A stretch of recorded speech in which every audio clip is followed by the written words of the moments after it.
Aquí comienza Sin Pretexto, un espacio donde abordamos los desafíos para la construcción de una agenda de futuro. Sin Pretexto, junto a Mirna Schindler. ¿Qué tal? ¿Cómo están ustedes? Bienvenidas, bienvenidos a un nuevo capítulo de Sin Pretexto. Bueno, quiero contarles que estamos conmemorando 20 años desde que se aprobara en el Parlamento de Chile la ley de divorcio. Particularmente esto fue el 7 de mayo de 2004. Y quiero detenerme para hacer un poco de referencia y de historia respecto de lo que significó la aprobación de esta ley. Primero que nada, se auguraba que esto iba a ser el acabó de mundo, que aquí se iba a terminar con la familia, las posiciones más conservadoras, pero sobre todo la Iglesia Católica hicieron un intenso lobby para evitar que en Chile se legislara una ley de divorcio que a la fecha del 2002 del Centro de Estudios Públicos CEP, el 77% de chilenas y chilenos consideraba que el divorcio era la mejor solución para las parejas que ya no podían solucionar sus conflictos. Sin embargo, el Parlamento y un sector parecía vivir en un mundo paralelo, ¿no es así? Y se auguraban los peores efectos y consecuencias, pero sobre todo el fin de la familia. La discusión comenzó por ahí por el año 1994 y duró una década. El Congreso se convirtió en un campo de batalla donde ocurrieron cosas de todo tipo, es decir, desde las posiciones, como les decía, más conservadoras, donde la misma Iglesia Católica y sacerdotes llegaban para apoyar a aquellos parlamentarios que estaban en una posición contraria al divorcio, particularmente en ese momento la UDI, parte de Renovación Nacional, y ojo, también había algunos parlamentarios de la Democracia Cristiana, y por otro lado aquel sector que sentía que después de 100 años, ¿no es cierto?, de una ley de matrimonio civil que databa de 1884, bueno, había llegado el momento natural de cambiar esto. Había habido una antesala y que dijo relación con el cambio que se propuso por la ley de filiación. Esto permitió terminar con algo que a nosotros nos parece increíble al día de hoy, pero francamente eso era parte de nuestra realidad y nos acompañó por mucho tiempo, y es la diferenciación entre hijos legítimos e ilegítimos, los nacidos dentro del matrimonio y los nacidos fuera del matrimonio. Mientras tanto, lo que había era una ley, la ley de nulidad, que finalmente se prestaba para lo que se llegó a decir y a llamar esta mentira institucionalizada, y que, ojo, solo podía una pareja acogerse a la ley de nulidad si es que ambos estaban, primero que nada, de acuerdo. Y además, estudios de aquella época señalan que las tasas de nulidad eran 8 veces más altas en comunas de altos ingresos respecto de aquellas que no lo tenían.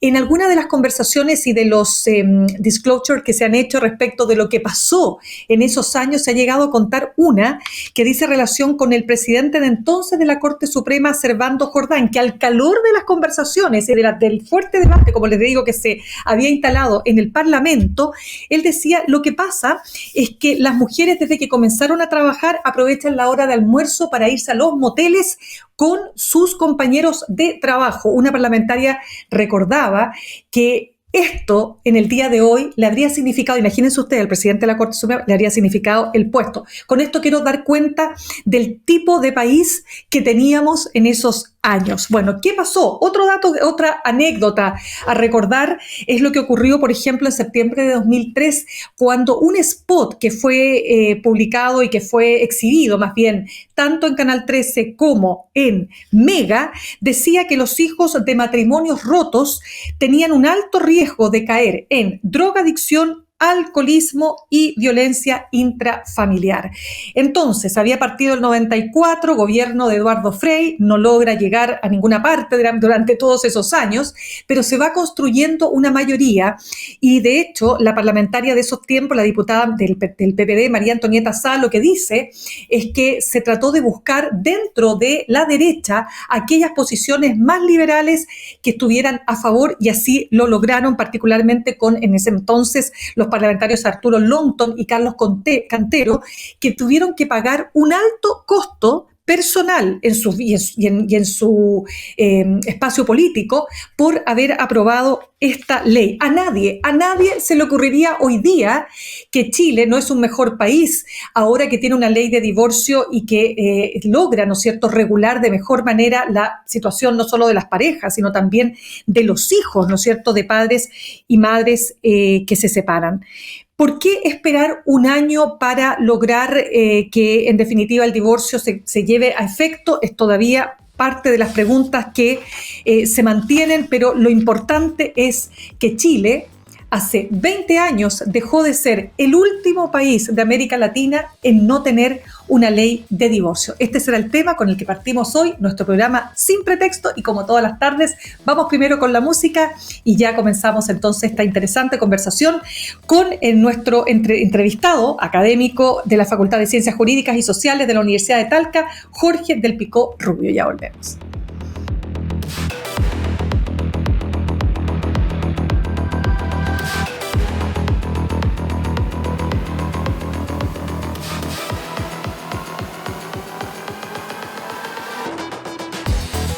Bien, ya estamos de regreso. Bueno, les decía que todo tipo de malos augurios, ¿no es cierto?, se levantaban con ocasión de la discusión de la ley de divorcio en el Parlamento, que iba a ser el fin de la familia, que esto iba a generar aún más rupturas matrimoniales, etcétera. Y la verdad es que nada de eso ocurrió. Porque esto es una ley que regula. Los problemas que llevan a las rupturas van más allá, por supuesto, de lo que una ley pueda determinar. Y es parte de la conversación que queremos tener con nuestro siguiente entrevistado, porque además esta conmemoración de estos 20 años nos permite también entender cuánto, por Dios, ha cambiado Chile.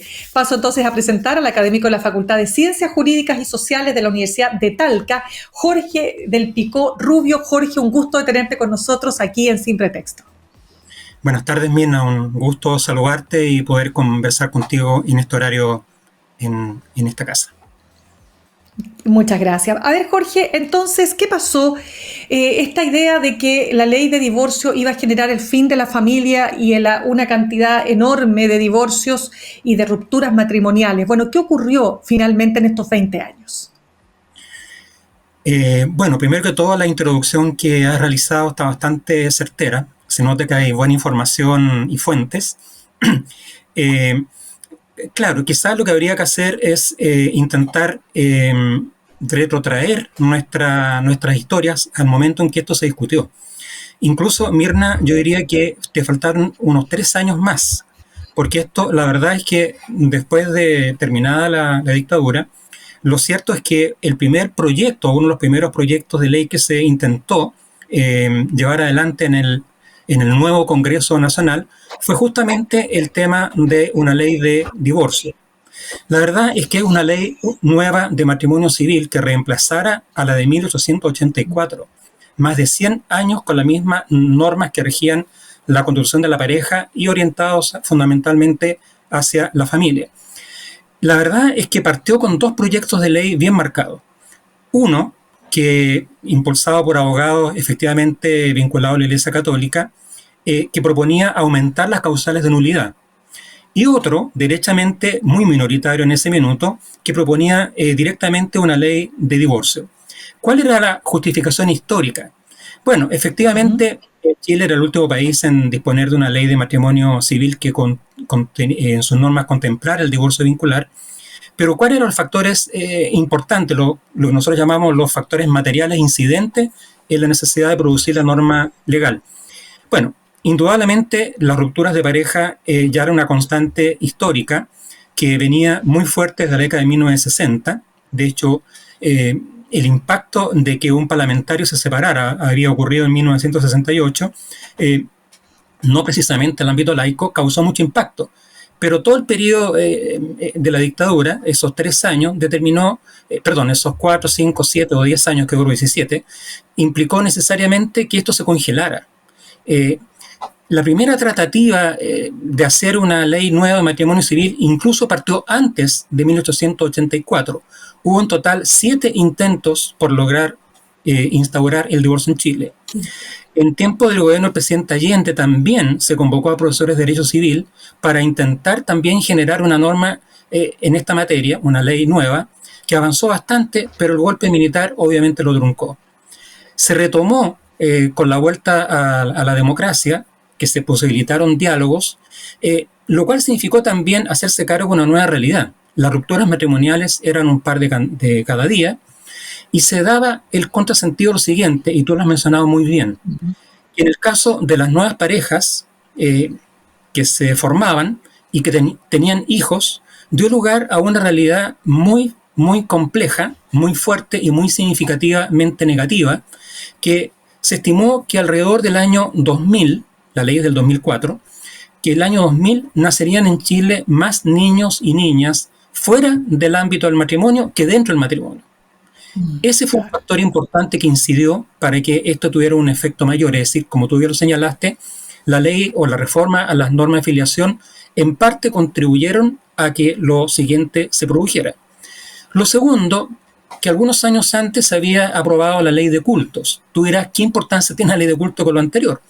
Bueno, que los actores religiosos ya no fueron solamente en una sola perspectiva, sino que aquí se consultó a propósito de esa ley no solamente a la Iglesia Católica o a sectores católicos, muy respetables por cierto en ese minuto, sino que también a todo el mundo evangélico protestante y también a la masonería.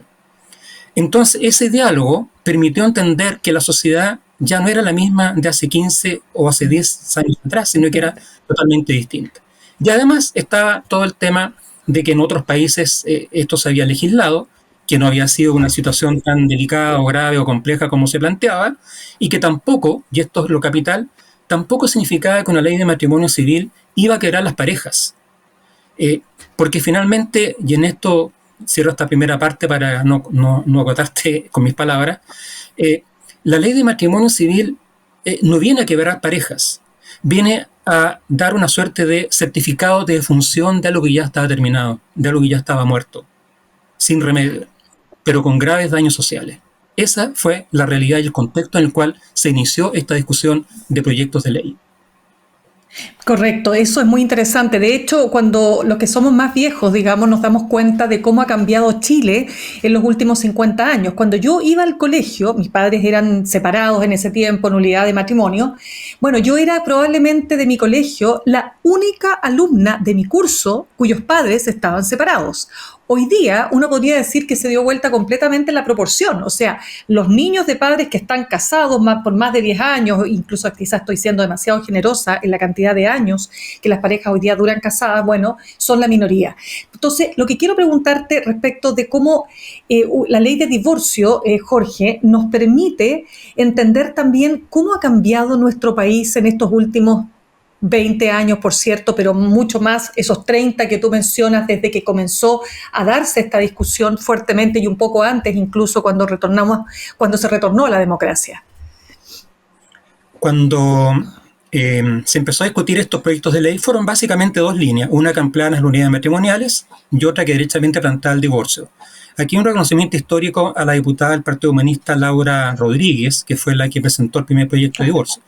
Esto pasó un largo tiempo y finalmente hubo dos proyectos de divorcio y dos proyectos de nulidad. Se fusionaron los de nulidad, se fusionaron los de divorcio, pero finalmente se aprueba la ley con el divorcio incluido.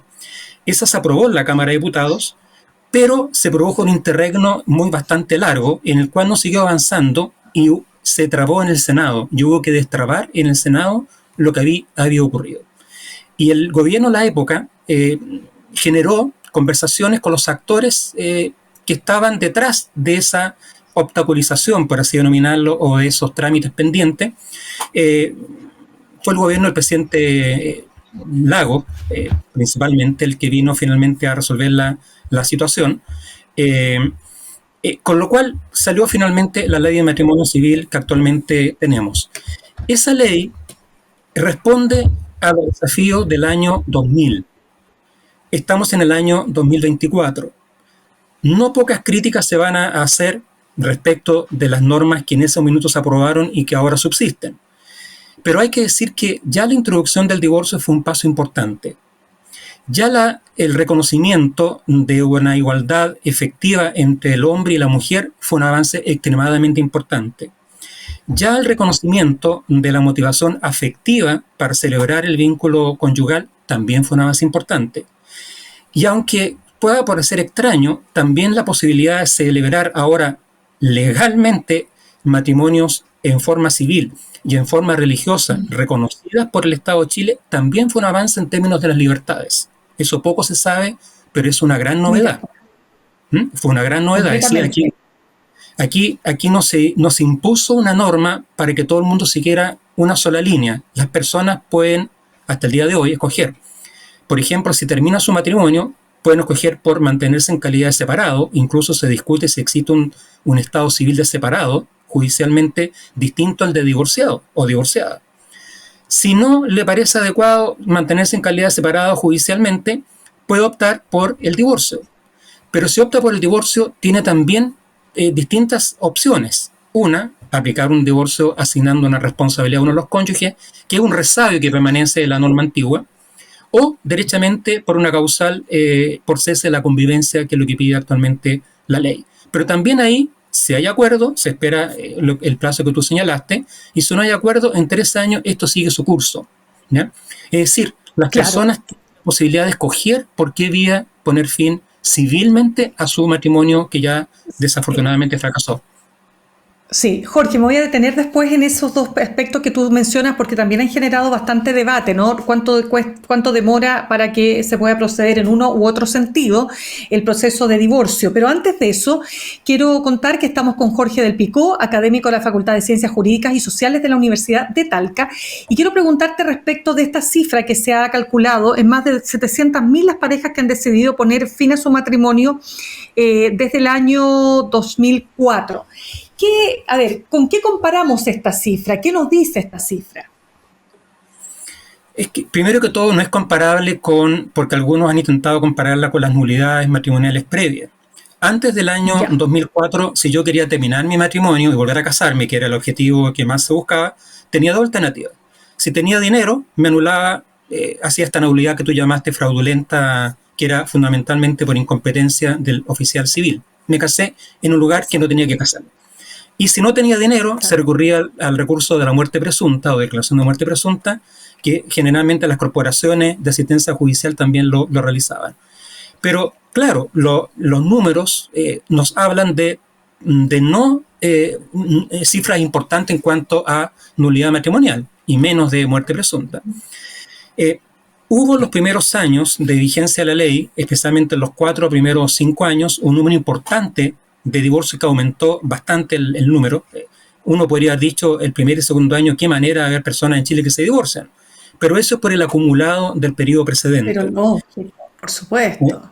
Claro, porque algunos han dicho, mire, esta la cantidad. Pero después esto bajó a un número bastante común y similar al de otros países que han pasado por lo mismo, y ya prácticamente ha dejado de ser tema el número de matrimonio. Más bien los temas ahora son, si acaso, el número de divorcio, el número de matrimonios civiles es importante, si el número de matrimonios religiosos es importante, y qué ha pasado con el matrimonio igualitario, si esto ha significado un aumento o no. Se habla de una crisis del matrimonio. La verdad es que es relativo. Yo creo que hay un cambio de tendencia respecto de cómo las parejas quieren ser reguladas o cuándo les conviene ser reguladas de una manera y no de otra. Y también habría que decir que, claro, hay un rechazo en algunas personas, especialmente personas más jóvenes, sobre lo que implica el matrimonio y las dificultades que tiene para terminar con él, como tú bien lo has mencionado, que exige un cierto plazo. Correcto. Ahora, Jorge, lo que pasa acá es que también esta ley de divorcio se suma al acuerdo de unión civil y quería preguntarte respecto de cómo ves la relación entre ambas, porque también uno observa que la ley de acuerdo de unión civil, la AUC, permite, ¿no es cierto?, a las parejas establecer ciertos compromisos que tienen mucho que ver con el matrimonio. O sea, de hecho, toda la parte de la herencia es exactamente igual. Yo entiendo que en el tema de los hijos lo propio, no sé si estoy equivocado o no, pero ¿qué hace hoy día que las parejas, no sé si, no tengo la estadística acá, pero ¿qué hace que hoy día esta sea una alternativa que le interesa también a los jóvenes? ¿Por qué? A ver, un poco de historia. Cuando se entró en vigor o se discutió la ley de matrimonio civil que incluye el divorcio, nosotros los abogados le llamamos ley de matrimonio civil, hay que decir que también se había propuesto por algún diputado incluir el matrimonio igualitario, pero fue rechazado de plano. También se planteó que incluyera normas sobre las uniones de hecho. también fue rechazado de plano. Porque se dijo que esta era una ley de matrimonio civil que tenía otros propósitos y se vinculaba mucho con una base importante para formar una familia. Ese era el discurso preponderante en la época. Bueno, posteriormente se intentó generar una normativa legal que reconociera las uniones civiles, pero pensando fundamentalmente en las parejas del mismo sexo, que habían quedado excluidas de la normativa de la ley de matrimonio civil. El acuerdo de unión civil es justamente responde a ese propósito, es decir, principalmente facilitar o permitir el reconocimiento civil de las uniones afectivos sexuales de personas del mismo sexo. Ese era el propósito político declarado, pero la normativa incluyó también la posibilidad para las parejas heterosexuales de de recurrir al acuerdo de unión civil dejando al lado el matrimonio. ¿Ya? Bueno, cuando finalmente, Movimiento de Liberación Homosexual, también igual, las Fundaciones Iguales, plantearon de que era un paso necesario para lo que venía después, un poco preparando a la sociedad chilena para este cambio sustantivo que habría de generarse.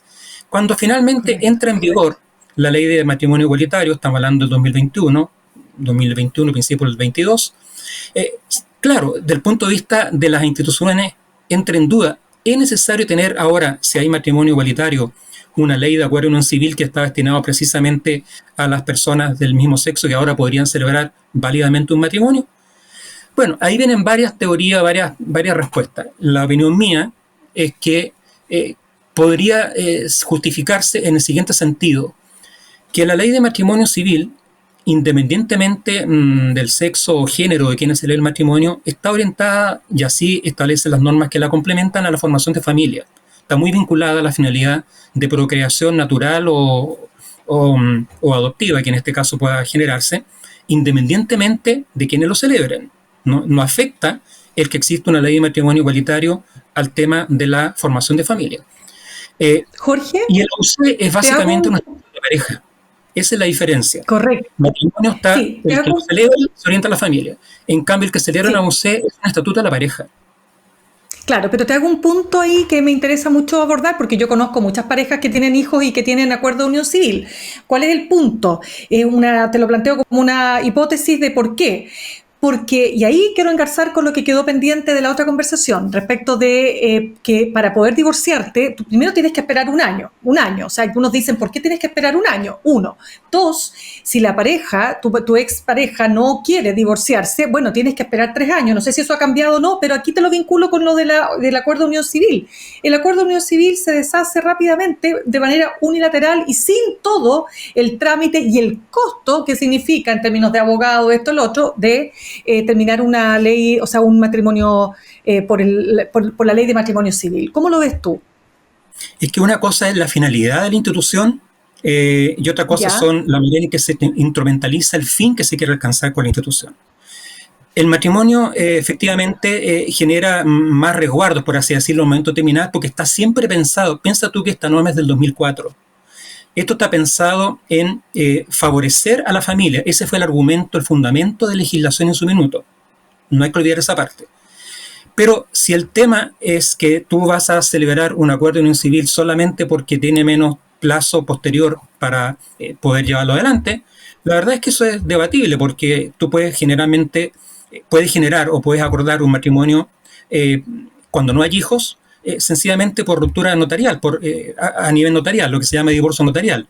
No es mayormente relevante.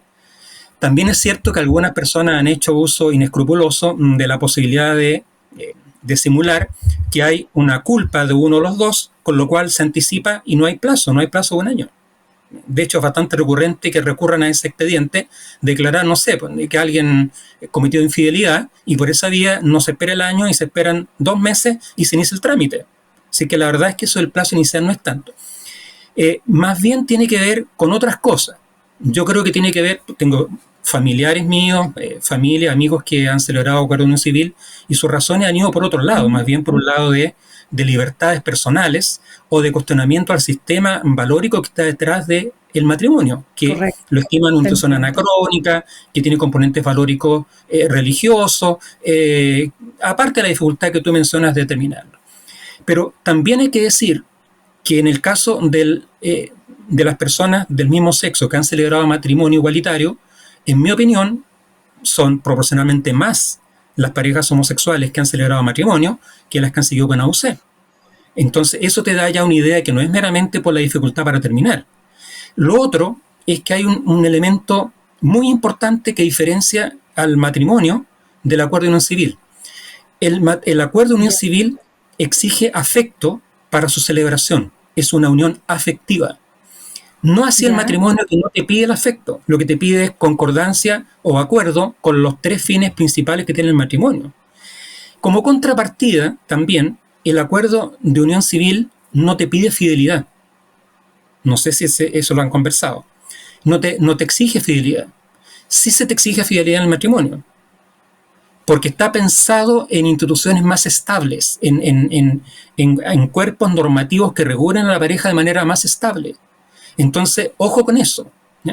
Del punto de vista, si yo quiero adoptar un hijo, soy una pareja homosexual, me conviene más el matrimonio igualitario. El acuerdo de unión civil es en los hechos un estatuto civil de la pareja, pero con muchas libertades para, efectivamente, para iniciarla, pero también para terminar y con menos deberes. Bien, Jorge, lamentablemente se nos acaba el tiempo. Solo para precisar, efectivamente, si no hay acuerdo de una de las partes, tienes que esperar 3 años para lograr el divorcio unilateral, ¿no es así? Sí, a menos que haya una causal de responsabilidad aplicable a uno de ellos y que el otro cónyuge la alegue, en cuyo caso correcto, no hay plazo. Lo que pasa es que claro, es que solo para precisar y haciendo memoria, recuerdo haber entrevistado en alguna época por este tema al entonces diputado Alberto Espina, de Renovación Nacional, y él decía, bueno, es que fue la forma de lograr sacar esta ley. O sea, había que asegurar de alguna manera que se iban a agotar todas y cada una de las instancias para finalmente permitir o que la pareja lograra avenirse, lograra reconciliar los puntos que estaban ahí en conflicto, pero bueno, en la práctica algunos creen que efectivamente 3 años es demasiado tiempo. Pero bueno, parte entonces de conversaciones que podríamos seguir en otro momento. Jorge del Picó, académico de la Facultad de Ciencias Jurídicas y Sociales de la Universidad de Talca, te agradezco muchísimo el que hayas estado con nosotros esta tarde aquí en Sin Pretexto. Muchas gracias a ti, Mirna, y a la universidad que nos acogió aquí para conversar. Muchas gracias. De todas maneras, un abrazo. Bien, nosotros vamos a ir a una pausa, vamos a ir a la música y al regreso, miren de lo que vamos a hablar. Fíjense que nuestra siguiente entrevistada señala que el tema de las condiciones de habitabilidad que debe tener un planeta para albergar vida es parte de la conversación esencial para hablar sobre el cambio climático. También que el cambio climático está en una posible relación con factores astronómicos, como son los movimientos orbitales de la Tierra y la influencia del Sol en el clima terrestre. Y por último, que el aumento exponencial del CO2 se ha producido drásticamente en una escala de tiempo cortísima y que está directamente correlacionada con el inicio de la era industrial. Súper interesante, ya estamos con eso en un ratito.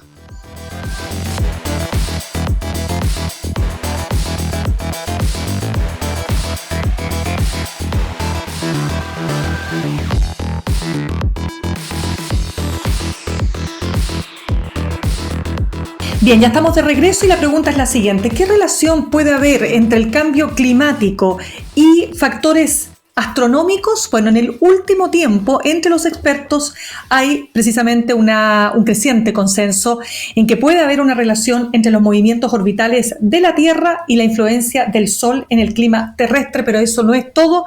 El resto lo vamos a conversar directamente con nuestra siguiente entrevistada. Ella es Irma Fuentes, investigadora postdoctoral del Núcleo Milenio sobre exoplanetas y sus lunas GEMS y asesora científica de CIRAS-USACH. Irma, ¿qué tal? Un gusto de tenerte con nosotros esta tarde aquí en Sin Pretexto. Hola, buenas tardes. Primero que todo, muchas gracias por la invitación, así que muy feliz de estar acá.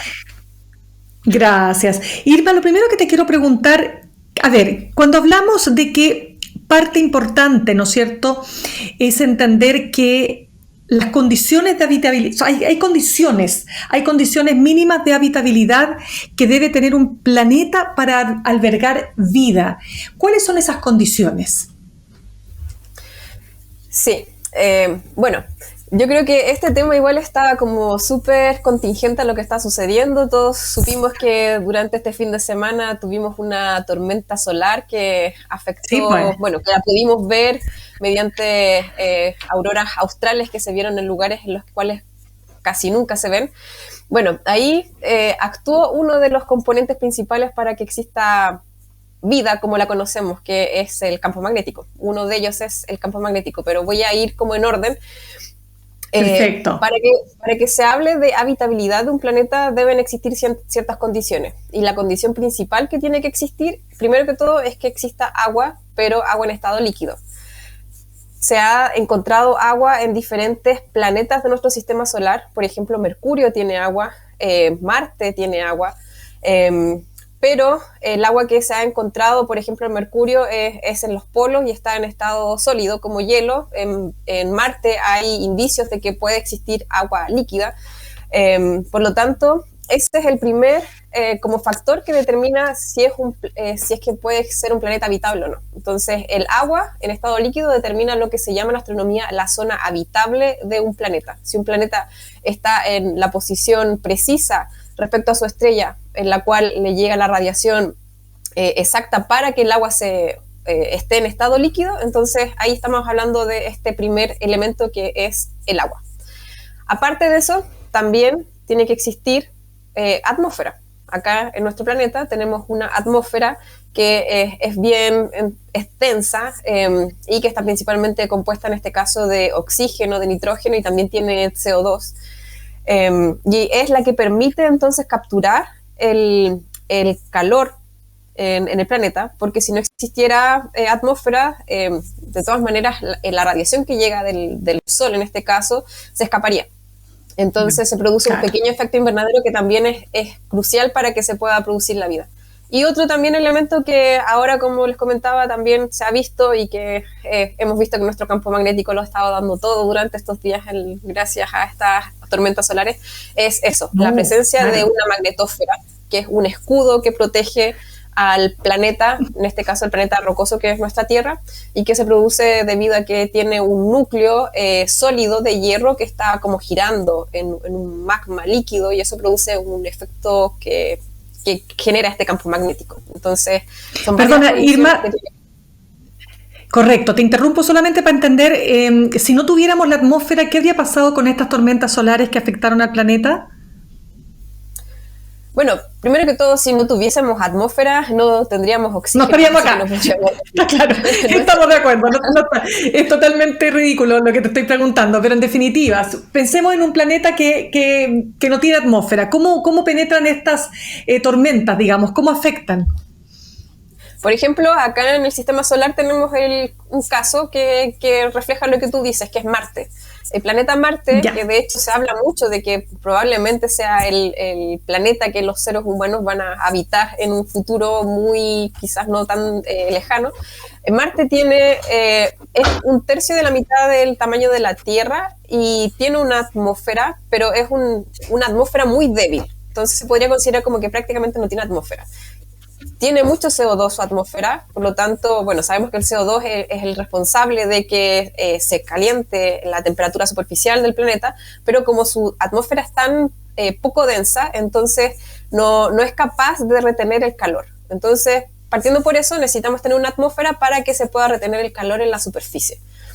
Y otra cosa que Marte también no tiene y que le afecta mucho las tormentas solares es que no tiene campo magnético. Por lo tanto, si nosotros estuviésemos en Marte, sentiríamos toda esa radiación, esas partículas cargadas que salieron de estas eyecciones de masa coronal. Y ahí, claro, la vida en general, así tal como nosotros estamos, así sin protección, no podría existir. Tendríamos que vivir. No sería posible. Cúpula. Sí. Total, pues como se ve en las películas de ciencia ficción. Irma, estamos conversando con Irma Morales, investigadora postdoctoral del núcleo Milenio, y quiero preguntarte a propósito de lo que tú decías, Irma, respecto de que el cambio climático y la relación con factores astronómicos, como son los movimientos orbitales de la Tierra y la influencia del Sol en el clima terrestre. Cuéntame de eso.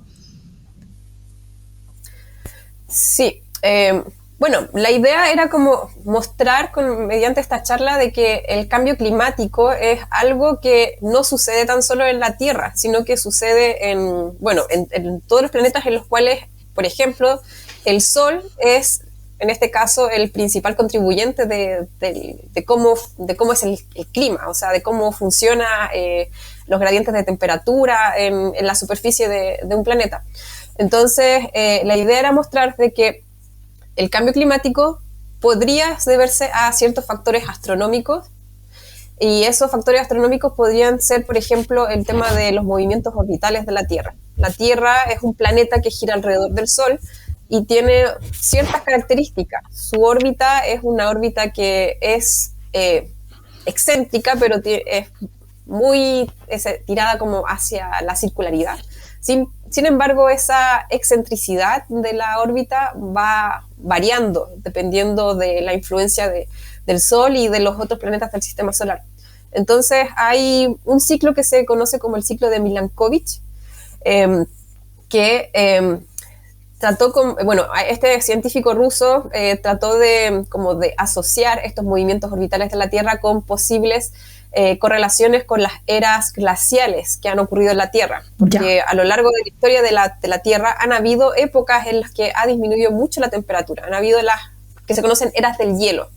Entonces, él determinó de que hay una cierta correlación entre estas eras del hielo y esta suma de factores como orbitales, que en este caso es la excentricidad de la órbita, el cambio de eje de inclinación de la Tierra con respecto al plano donde está el Sol. Y bueno, ahí él determinó más o menos que las eras glaciales debiesen ocurrir cada 40.000 a 100.000 años. Entonces, si uno mira en los últimos 800.000 años, hay una cierta correlación, pero es como a muy larga escala. Entonces, a muy larga escala, estos movimientos planetarios podrían afectar el clima, pero a pesar de todo, lo afectarían, pero de manera no como está sucediendo ahora, sino que lo que harían es que disminuiría la temperatura. Esos movimientos harían que se produzcan eras glaciales y no aumentos de temperatura. Ya, entonces, perdona, y el aumento de temperatura que estamos viendo hoy día, tú lo vinculas directamente, no solo tú, por supuesto, la investigación y la evidencia, con el aumento exponencial del CO2 como consecuencia de la era industrial. Exactamente. Porque también hay muchas personas que dicen que, por ejemplo, el cambio climático no es algo producido por el humano, porque, por ejemplo, también tenemos el Sol, que el Sol es el principal influyente del clima, y el Sol también presenta ciclos. Entonces, tiene ciclos de máximo y mínima actividad. De hecho, ahora estamos viviendo un ciclo de máxima actividad, en la que hemos podido ver de que hay un aumento de manchas solares que son indicadores de que el campo magnético del Sol está muy fuerte. Entonces eso también hay algunas personas que dicen que podría eventualmente también ser responsable del cambio climático, pero la verdad es que no hay correlación respecto a eso. La única correlación que se ha encontrado actualmente es esa, de que el aumento del CO2 realmente está correlacionado con el inicio de la era industrial. La Tierra en sí genera CO2, pero es muy estable en comparación a cómo se ha visto que ha aumentado a partir de la era industrial. Claro, es que te lo planteo porque los negacionistas del cambio climático, como consecuencia de la acción, ¿no es cierto?, del ser humano en el fondo, y por supuesto de la era industrial y etcétera, lo que sostienen es precisamente esto. En el fondo se acogen a estas otras teorías que hablan respecto de que los cambios climáticos o el cambio climático o los cambios climáticos han tenido que ver con procesos cíclicos en la historia, ¿no es cierto?, del desarrollo del planeta y de su vínculo con el resto del universo. Entonces, por eso te pregunto cómo se enfrenta ese debate desde lo que tú me planteas al comienzo, ¿no?, de estos factores astronómicos en el cambio climático. Sí, la verdad es que, bueno, uno como científico lo único que puede hacer es aportar la evidencia que existe en cuanto a eso y en función de eso dar argumentos como para, obviamente, validar en este caso el hecho de que el cambio climático es producido por el hombre, lo que se llama la era antropocena, que es como esta época, claro, como en la vida de la Tierra, en la cual lo que está sucediendo aquí en nuestro planeta está como directamente determinado por la influencia del ser humano. Entonces, claro, lo que podemos hacer es aportar esa evidencia y además también, contar de que, por ejemplo, si es que se piensa de que esto, si no lo paramos, podemos quizás irnos a otro lugar, porque como el universo es tan gigante, tan enorme, infinito, entonces el ser humano podría habitar entonces otros lugares para, si es que la Tierra ya no tiene una vida insostenible. Uno también puede aportar evidencia respecto a eso, de que en el corto plazo de la era del ser humano es casi imposible poder pensar eso como una estrategia. Entonces lo único que queda es que tenemos que hacer algo nosotros. Y claro, también hay mucha gente que habla de que esto no depende tan solo como de uno de manera personal, sino que también depende de iniciativas que ya son más grandes, como por ejemplo los gobiernos, porque también hay evidencia de que hay ciertos países que son los que generan mayor cantidad de CO2. Chile es un país que genera muy poco CO2, genera el 0,25%, pero va a ser uno de los países que va a ser mayormente afectado por el cambio climático debido a la geografía que tiene. Absolutamente. Entonces, este plan, claro, que se ha hablado, ¿no es cierto?, como una suerte de planeta B, donde habitar sea posible, eso evidentemente es un escenario para, no sé, el próximo siglo, sí, que seguramente no es así, o sea, pero que en este siglo pensar que no existe otro planeta, definitivamente no existe, por lo tanto los esfuerzos hay que ponerlos en cómo sacamos adelante nuestro planeta. ¿Qué crees tú desde lo que a ti te toca, ¿no es cierto?, desde la astronomía, qué es necesario, dónde más hay que avanzar para evitar el cambio climático? Sí, bueno, lo que se tiene que hacer es principalmente tratar de cambiar el origen de la energía que se obtiene principalmente. O sea, seguimos consumiendo energía del combustible fósil, que es el mayor generador de CO2, entonces hay que migrar sí o sí a fuentes de energía renovable. Pero la verdad es que, claro, ahora todos sabemos que tenemos que hacer eso, que los países tienen que avanzar a eso, pero igual las escalas de tiempo que se han proyectado igual son bastante largas. Entonces, claro, se dice que de aquí al 2030 todo Chile, por ejemplo, ya se va a mover con electromovilidad, pero mientras tanto, ¿qué hacemos? Entonces, ahí, claro, ahí está el dilema, y la verdad es que igual es un poco, no sé cómo decirlo, pero nosotros estamos viviendo actualmente, nuestra generación es la generación que está viviendo en el punto de inflexión. O sea, nosotros somos los que vamos a ver si es que llegamos a ese punto crítico o si no llegamos a ese punto crítico. Entonces, y las generaciones futuras, la de nuestros hijos, de los nietos, de las personas que tenemos como, no sé, 30, 40 años, van a ser los que van a vivir las consecuencias de nuestra actividad o la inactividad que estamos realizando en estos momentos, porque en esta época, en esta década, es la que se va a determinar el futuro de la Tierra. Y bueno, la Tierra como planeta en sí ha vivido 4.500 millones de años y va a seguir viviendo hasta que el Sol siga viviendo, que esos son 5.500 millones de años más. Entonces, si aumenta la temperatura superficial de la Tierra va a seguir existiendo, pero el ser humano no está adecuado para esas condiciones. Entonces, Irma, para entender bien en los procesos a lo largo de la historia, ¿no es cierto? Desde, no sé si hablar del Big Bang, pero en definitiva desde que la Tierra es Tierra, ¿por cuántos procesos ha pasado el planeta en estos cambios climáticos que se han podido establecer en estos 100.000 años?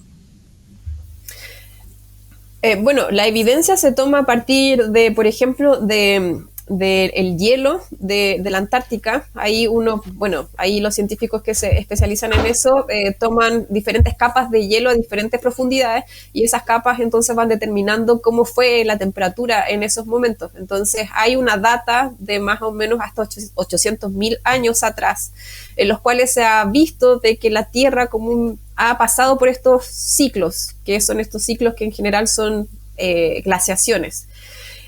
Y se producen cada 100.000 años. El último, claro, ocurrió más o menos como hace 45.000 años y no se espera que ocurra otro más hasta en 6.000 años más. pero como te comentaba, lo que va a suceder producto de esta combinación de factores orbitales de la Tierra van a hacer de que la temperatura del planeta disminuya y no que aumente. Claro, y justamente lo contrario es lo que estamos viviendo. Qué tremendo en todo caso, pero bueno, tú hiciste esta charla, ¿no? En un ambiente, según tengo entendido, ¿no es cierto?, con una actividad de música de jazz. Lo hiciste en un ambiente muy distinto a lo que habitualmente se entiende por charlas astronómicas. ¿Por qué se dio en este contexto? ¿Es como una manera también de acercar más la astronomía a las personas?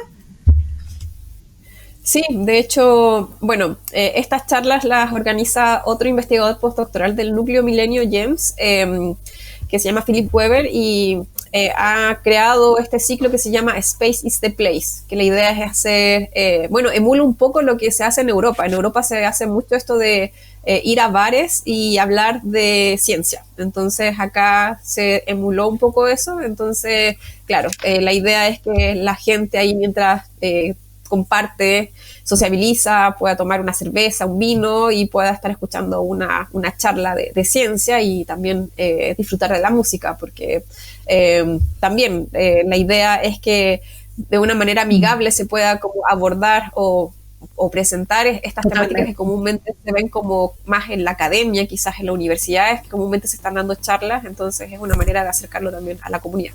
Así que, sí. Completamente. Irma Fuentes, investigadora postdoctoral del Núcleo Milenio sobre exoplanetas y sus lunas GEMS y asesora científica de CIRAS USACH. 1.000.000 de gracias por haber estado con nosotros aquí en Sin Pretexto. Muchas gracias, Mirna. Que estén muy bien. Gracias.